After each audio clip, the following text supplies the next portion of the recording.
Ya, Tribuners, seperti kita ketahui bahwasannya Ditreskrimsus Polda Lampung mengungkap kasus perdagangan benih lobster, di mana Ditreskrimsus Polda Lampung Kombes Pol Doni Arif Praptomo mengatakan pihaknya mengamankan dua tersangka untuk kasus tersebut, di mana kedua tersangka ini ialah RH dan juga RP.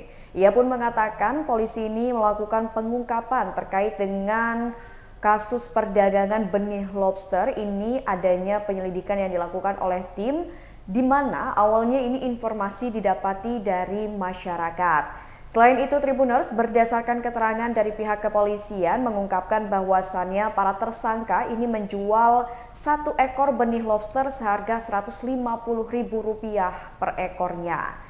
Dan adapun untuk pembelinya sendiri ini ada yang berasal dari luar Lampung dan mereka sengaja datang ke pesisir barat Lampung untuk membeli benih lobster tersebut. Dan pengungkapan perkara ini pun berkat adanya laporan dari masyarakat yang disampaikan kepada pihak kepolisian. Ya baik Tribuners, untuk mengetahui seperti apa kasus pengungkapan perdagangan benih lobster dari kacamata hukum, kita sudah terhubung dengan Bapak Beni Karya Lemantara selaku pengamat hukum pidana. Halo Pak Beni. Halo Mbak, selamat Ya sore. Pak Beni, terkait dengan kasus perdagangan benih lobster di Provinsi Lampung, ini kan sebenarnya bukan kasus pertama kali, tapi hampir tiap bulan ini kasus ini sering terjadi dan sudah beberapa kali untuk di Provinsi Lampung. Sebenarnya Pak Beni, kalau boleh tahu, apa sih Pak yang mendasari motif para tersangka ini mengulangi kejahatan ataupun mengulangi kasus perdagangan benih lobster yang kita tahu bahwasannya itu sudah dilarang di dalam hukum yang berlaku?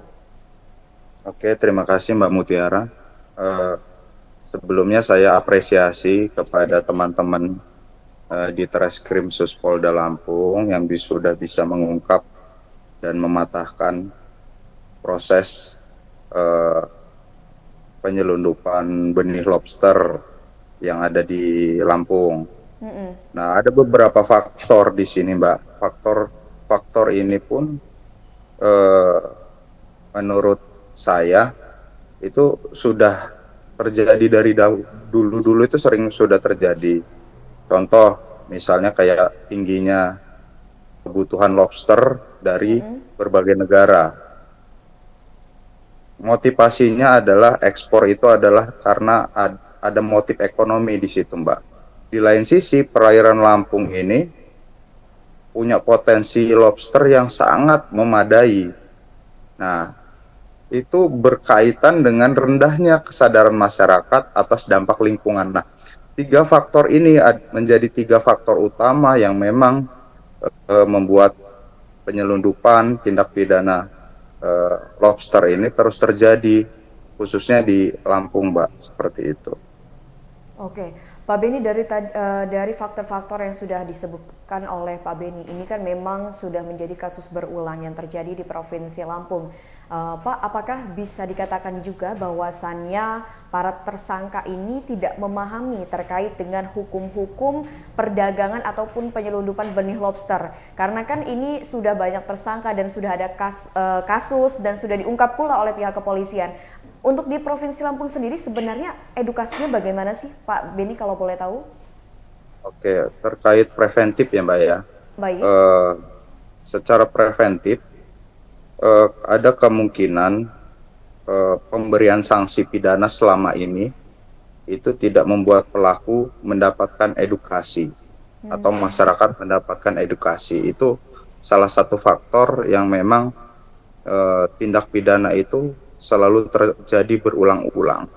Tetapi saya melihat bahwa untuk khusus pelaku tindak pidana penyelundupan eh, benih lobster ini adalah bagian dari jaringan internasional juga, Mbak.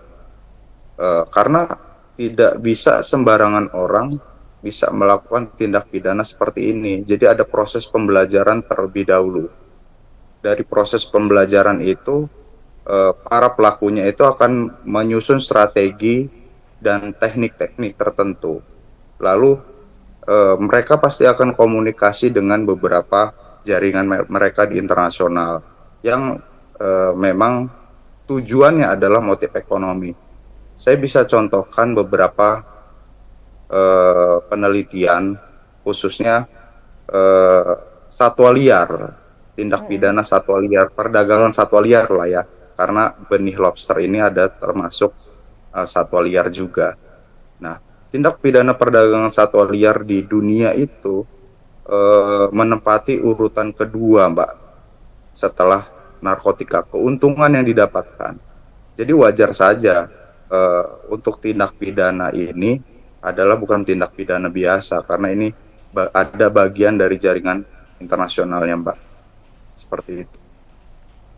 Baik, jadi memang kalau untuk kasus penyelundupan ataupun perdagangan benih lobster ini masuk ke jaringan internasional karena tadi memang Mutiara juga sudah berbincang bersama dengan reporter Tribun Lampung yang secara langsung menyaksikan konferensi persnya tadi Pak Beni ini memang menyatakan bahwasannya para tersangka ini memang akan memperdagangkan benih lobster ini ke luar negeri gitu dan salah satunya tadi disebutkan bahwasannya ke Vietnam. Pak Beni kalau boleh tahu untuk dari kacamata hukum sendiri sebenarnya apa sih upaya yang bisa dilakukan oleh pemerintah untuk menekan kasus-kasus penyelundupan lobster ini supaya angkanya tiap apa ya istilahnya angka kasusnya itu bisa berkurang dari tahun ke tahun seperti itu Pak. Oke, kalau dari karena yang saya pahami adalah dari segi hukum pidana ya, saya akan Mm-mm. berbicara terkait dengan kebijakan hukum pidana, Mbak, atau Baik. politik hukum pidananya itu seperti apa.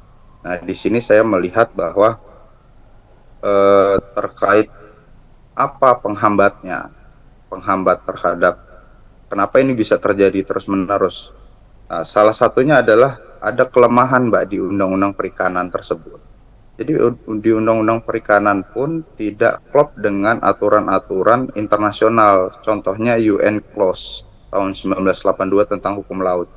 Di Undang-Undang Perikanan sendiri itu tidak menentukan jenis apa saja, jenis hewan apa aja yang memang dilindungi atau tidak dilindungi, dan jenis hewan apa saja yang boleh diekspor secara bebas, dikomersilkan, itu tidak ada aturan jelas, Mbak. Undang-undang hanya menyerahkan itu kepada kementerian lewat beberapa aturan dari Permen, contohnya Permen nomor 1 tahun 2015 itu membatasi ukuran lobster. Jadi hanya membatasi ukuran lobster, Mbak. Lalu ada Permen 56 tahun 2016 tentang larangan dan atau pengeluaran lobster dari Indonesia. Jadi ke depannya kalau memang eh, kita mau menurunkan, kita harus merubah paradigma, Mbak. Jadi paradigma berpikir dari masyarakat sendiri. Jadi ada penulis asing itu menyatakan seperti ini. Eh, Ekonomis itu selalu bersisian dengan ekologis. Nah, jadi kalau kita mau eh, dari sisi ekonomisnya, kita harus mengorbankan ekologis.